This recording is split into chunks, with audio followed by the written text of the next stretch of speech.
तो आप सभी का वर्चुअल ट्रेड कैफे के अंदर स्वागत है। और आज की वीडियो के अंदर हम मेनली दो तीन पॉइंट से और दो तीन न्यूज ऐसी है जो बहुत ज़्यादा इंपॉर्टेंट है, उनको इस वीडियो के अंदर हम डिस्कस करेंगे, जानेंगे कि उनका मार्केट के ऊपर क्या इम्पैक्ट हमें देखने को मिल सकता है। ठीक है, तो लास्ट वीडियो के अंदर मैंने आपको बताया था कि जो फेडरल रिजर्व है वो रेट के डिसीजन सितंबर महीने के अंदर लेकर आएगा, क्योंकि एफओएमसी की मीटिंग है।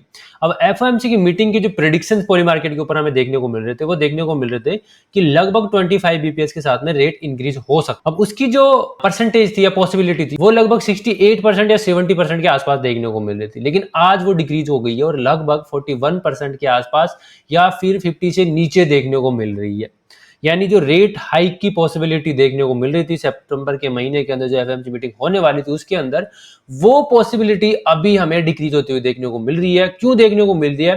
क्योंकि जो मंडे को डेटा आया था, जो पीएमआई का डेटा आया था, वो बढ़िया आया था। उसकी वजह से इन्फ्लेशन हमें बढ़ते हुए देखने को मिले। मतलब पीएमआई का डेटा अगर बढ़िया आ रहा है तो वो ट्रिगर करता है इन्फ्लेशन को। जो इन्फ्लेशन ट्रिगर करने की वजह से जो फेडरल रिजर्व है वो डिसीजन को चेंज कर देता है कि उसको रेट हाइक करनी है या फिर कट करनी है। तो अगर इन्फ्लेशन इंक्रीज होगा तो रेट के अंदर हमें या तो कोई चेंजेस देखने को नहीं मिलेंगे या फिर रेट कट के डिसीजन हमें देखने को मिल सकते हैं। दूसरी चीज की जॉब ओपनिंग डेटा जो ट्यूसडे को आया था वो भी बढ़िया आया था, लेकिन इतना ज्यादा बढ़िया नहीं था कि वो जो पीएमआई डेटा था उसको डोमिनेट कर सके। तो इसकी वजह से ओवरऑल इन्फ्लेशन ट्रिगर हो रहा है और इन्फ्लेशन ट्रिगर होने की वजह से रेट के अंदर हमें हाइक शायद ही देखने को मिले। और पॉसिबिलिटी आप लोग के सामने है कि अभी की पॉसिबिलिटी लगभग 50% से नीचे हमें देखने को मिल रही है। एंड इसी वीक के अंदर एक और डेटा के लिए मैंने आपको बोला था, वो डेटा आने वाला है अनएम्प्लॉयमेंट डेटा। अगर वो डेटा आता है तो वो किस तरह से आएगा वो ये डिसाइड करेगा कि सितंबर के महीने के अंदर हमें एफओएमसी की मीटिंग के अंदर रेट का डिसीजन क्या देखने को मिल सकता है।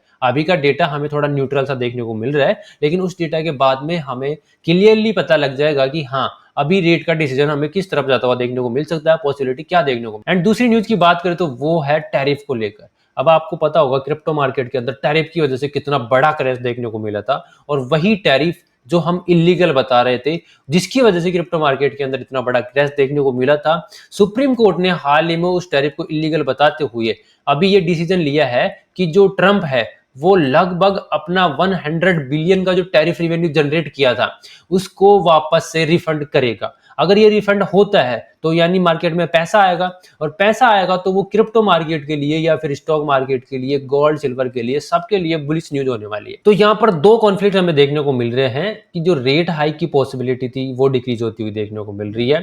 अगर ये डिक्रीज होती है और इसके साथ में जो टैरिफ रिफंड है वो भी आता है, तो ये मार्केट के लिए एक सुपर बुलिश अपॉर्चुनिटी होगी, और उसके बाद क्रिप्टो मार्केट के अंदर हमें एक शानदार पॉजिटिव मूवमेंट देखने को मिल सकता है। लेकिन इसी के साथ में एक नेगेटिव अपडेट भी हमें देखने को मिल रही है, और वो न्यूज है, अपडेट नहीं है, और वो है माइकल बरी। यानी माइकल बरी जो बिग शॉर्ट के नाम से जाना जाता है, जो 2008 के फाइनेंशियल क्राइसिस को प्रिडिक्ट करके वहां पर मार्केट को शॉर्ट किया था, जिसके ऊपर बिग शॉर्ट मूवी बनी हुई है, उसका जो करैक्टर है वो है माइकल बरी। उसने प्रिडिक्ट किया है या उन्होंने एक स्टेटमेंट दिया है कि जो 1987 के अंदर क्रैश देखने को मिला था, जहां पर स्टॉक मार्केट एक ही दिन के अंदर लगभग 22% के आसपास गिर गया था, वैसी सिचुएशन मार्केट के अंदर अभी भी बनी हुई है। और मार्केट में वो सिचुएशन इसलिए बन रही है कि स्टॉक्स की प्राइस रेगुलर हायर हाई लगा रही है, यानी उसके अंदर जबरदस्ती बाइंग बनाई जा रही है, और लोगों को ये दिखाया जा रहा है कि मार्केट शानदार परफॉर्म कर रहा है। लेकिन ये जबरदस्ती की बाइंग मार्केट को कभी भी क्रैश कर सकती है, और 1987 के अंदर जैसा क्रैश आया था वैसा क्रैश हमें दोबारा से देखने को मिल सकता है। तो ये एक वार्निंग है, और ये वार्निंग हम सभी के लिए है कि क्रिप्टो मार्केट के अंदर इस वजह से जो ये स्टेटमेंट देखने को मिल रही है,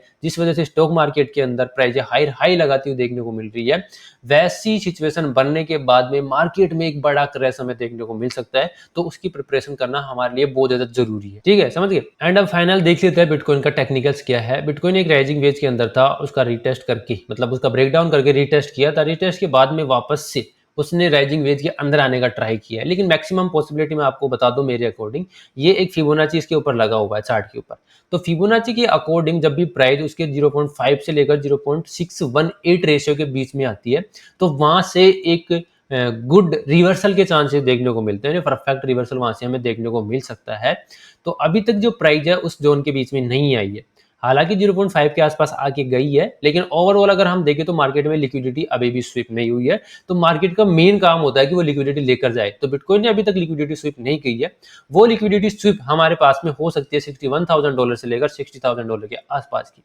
लेकिन अगर बिटकॉइन की प्राइस हमें देखने को मिले $61,000 के नीचे और वहां पर सस्टेन करती हुई देखने को मिले और डेली क्लोजिंग देखने को मिले, तो मार्केट यहां से अपना मूड चेंज कर सकता है और डाउन साइड के अंदर जाने का ट्राई कर सकता है।